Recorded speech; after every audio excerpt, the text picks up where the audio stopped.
recording? Yeah.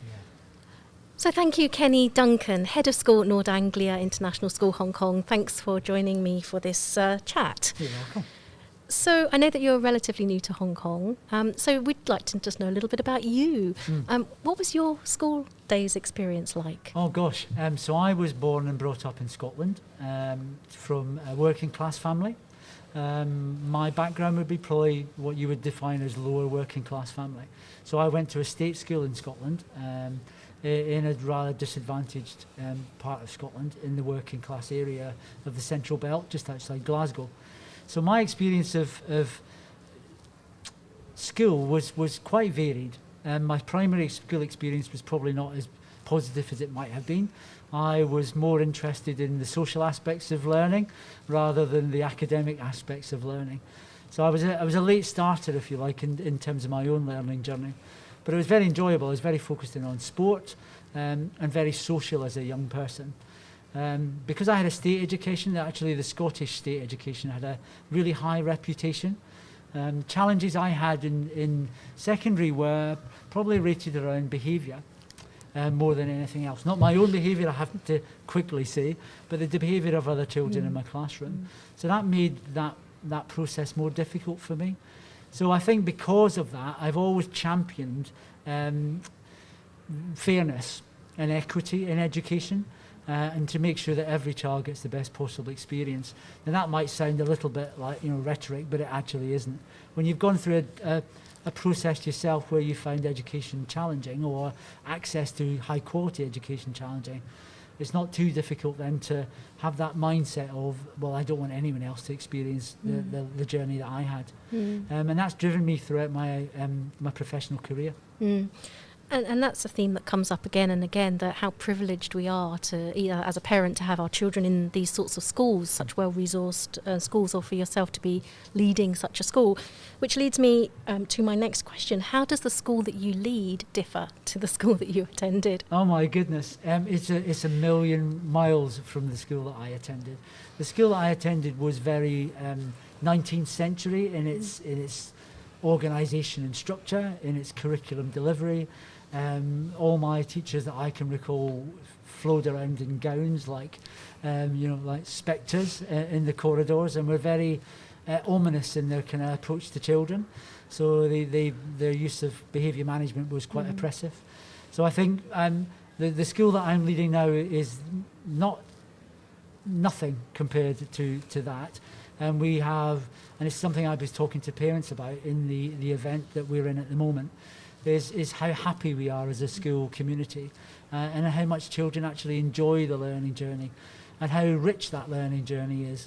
So I think it's the richness and the diversity in terms of the range of elements of the curriculum that we now offer, which in vast majority of adults' experience was not there. So I think we recognise now as educational professionals how important that diversity has to be, that breadth, but also the depth of the curriculum. It's not so rote anymore, it's very much student-driven and student-led, and it's very individual. So my school is very much about the individual child, and as much as possible we try to tailor our curriculum delivery, our teaching and learning to the individual, and that's what makes the difference. And you don't think that was a part of your education? No, I think there were elements of it were. Where I really benefited most was where teachers did take that individual interest in me as a person and got to know me individually, and actually took time to shape the curriculum around my needs rather than around the needs of the year group or their plan that they had. So I think it's the ability that we have as an organisation and other international schools equally to change and diversify.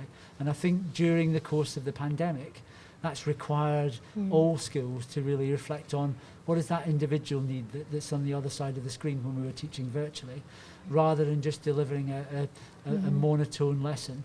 It had to very much fit into some of those very difficult challenges that individual children had when they were not in school. Yeah, we had a session earlier on Ed Tech, and last year we had sessions on delivering online learning during COVID, and let's be honest, it didn't all go swimmingly. Absolutely not. But I think the speed of change was most marked. I think we as professionals learned very quickly, as did parents and children.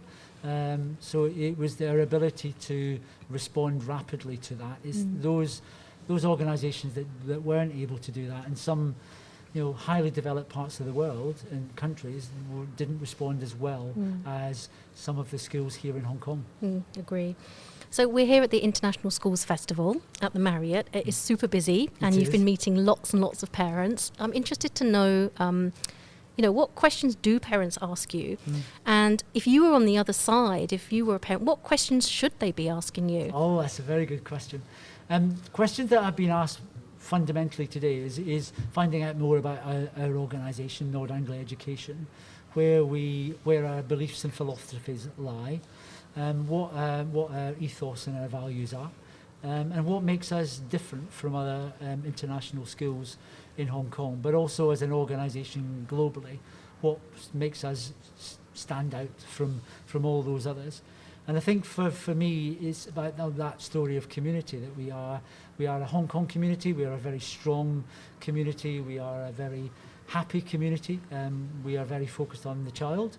But as a global community, Nord Anglia is also very united, so we are connected, and that you talked about EdTech, and how that has actually supported us in connecting with the other 75 schools that we have around the world. So those kind of questions are, well, tell us more about Nord Anglia. What do you believe in? What makes you different from any other schools is one question. The other question, obviously, and it's a part of a presentation we gave this morning, myself and 3 other principals, around curriculum choice and the challenges that the parents have around making curriculum choices or understanding what a curriculum is about. And even with parents who are in our school, they still need to be reaffirmed in terms of what our curriculum values are, our principles, and the delivery methods of that. So that's an ongoing conversation with parents, because at each stage of a child's learning journey, they come across a new part of the curriculum or go into it in a different way than they might have done in early years in primary and through into secondary. So clarifying that for parents, but also reassuring parents that irrespective of the curriculum model, all curriculum models have got broad principles in that are exactly the same. So we're all about developing the whole child and ensuring that child's options remain open as long as possible. So the breadth of the curriculum is something that I share very often with parents about. You can choose the Australian curriculum or the Canadian curriculum or American curriculum. We offer the English curriculum, but that is equally as broad. But do some curricula do it more successfully than others? You could say that some do, but one emphasis in one area may not be the same as an emphasis in another. And also that importance on the individual child. So what works really successfully in a classroom for one child might not work equally as well for another. Good point. You asked me what questions should parents ask? I think it is around how children respond to the curriculum. So very often we're asked about the curriculum, and we're asked about the academic results of the school. What parents sometimes don't understand is also how children respond to that curriculum. So not all children start at the same point in their learning journey. Some have got real strengths and innate abilities or abilities that have been developed through their previous learning experience in other schools or within our school earlier in their learning journey. But it's how they respond to that that is a key element. So recognising that not every child is going to get 45 points in the IB DP aged 18, but it's where they started from that's the important thing. So it's not about weighing the pig, but it's actually understanding its inherent parts. Yeah, this is Hong Kong, right? Yeah, for sure. I was going to ask you about, we're talking about questions that parents ask you. Oh, you talk about personalisation of learning, and I'm just interested to understand, this is an admissions event, and you're talking to prospective parents. At what point do you really try to understand their individual child and tailor the admissions journey to that individual child. We do it from this point today. I mean, that's the start of an ongoing conversation. I don't think any admissions process gets in sufficient depth to fully understand a child.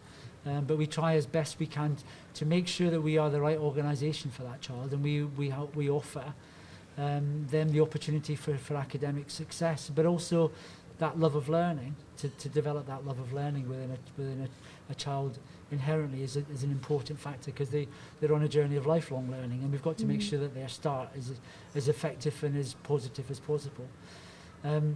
But I think that the actual process itself can be quite threatening. Parents try to understand the process and try to preempt the process, rather than just trusting that the organisation has got the interest of the child at heart. Very often, parents will look on schools as being a business, rather than being an organisation that is inherently focused on wanting the very best for their child and all children who will come through their door.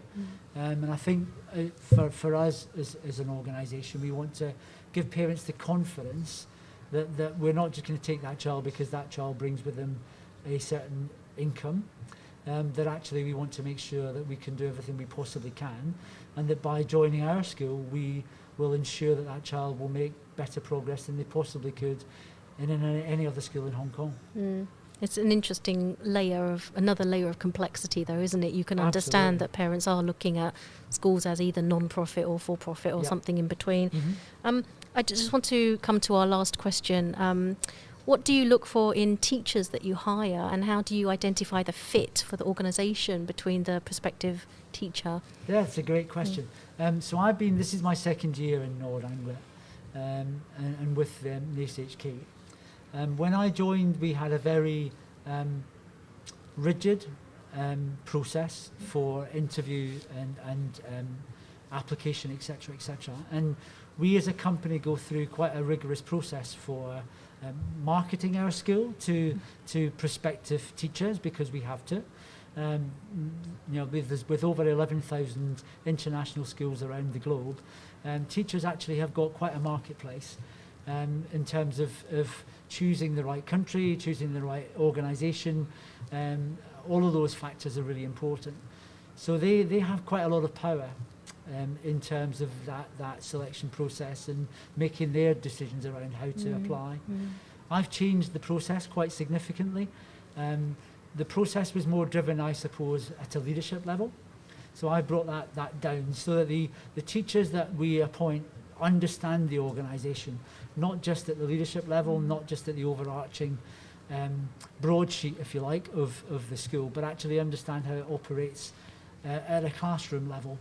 So incorporating teachers within that process so that they meet new prospective candidates, heads of department interview them. So it's multi-layered now, where it was perhaps only a 2 or a 3-stage process. We still make sure that we get the very best globally. And I think because of our reputation as an organisation for continued professional development of teachers, that supports us in ensuring that we get high quality candidates.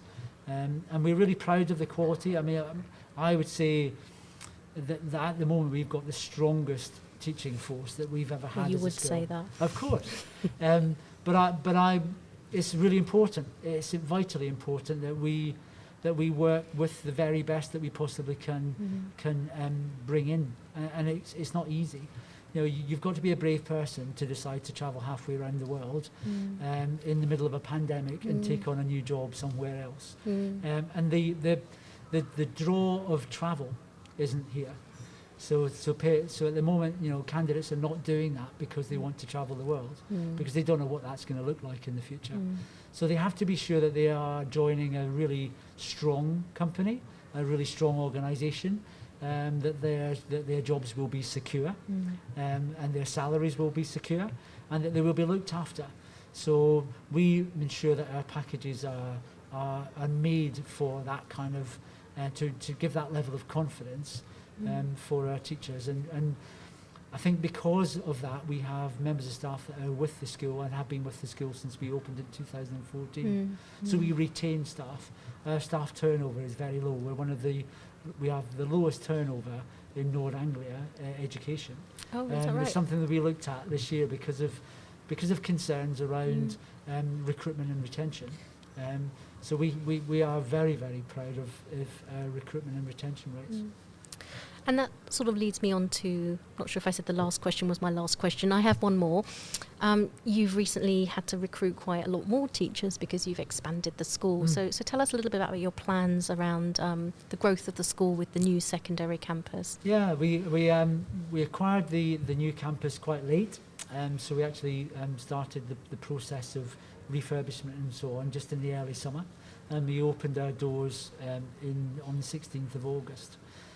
We had already done some recruitment in anticipation of that because we knew that we needed to recruit both primary and secondary students because we could see the growth further down the school. So we knew, those younger children coming through from early years into primary and from primary into secondary. So we were able to anticipate a level of growth.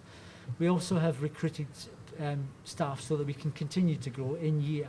So events like this are really important because you speak to families that want to come in within the next couple of months, and we don't want to put those people off if we can. We try to make sure that there are places available wherever possible. So that growth is really important. Ultimately, right now in the midst of a pandemic, I would say that we as an organisation have been very confident. We have decided to continue to expand. And that's because we are confident that what we offer, parents want. And that's been borne out by events like today. So we will probably ultimately have a secondary school of around 750 children and a primary school of around 800. So, we are moving quite confidently in that direction. And it is important that we ensure that the quality is there because, we want to make sure that when parents join us, they remain with us and that we offer something which is quite unique. And that's what I'm most excited about. The secondary campus, and you've been there, Ruth, you've had a quick look. It's got really, really huge potential. So we want to make sure that we can realise that for the children that are in there now, not have to wait until 2 or 3 years before the building really starts to deliver its full potential. Great. Well, thank you so much, Mr. Kenny Duncan, for answering my questions. Thank you very much. Thank you.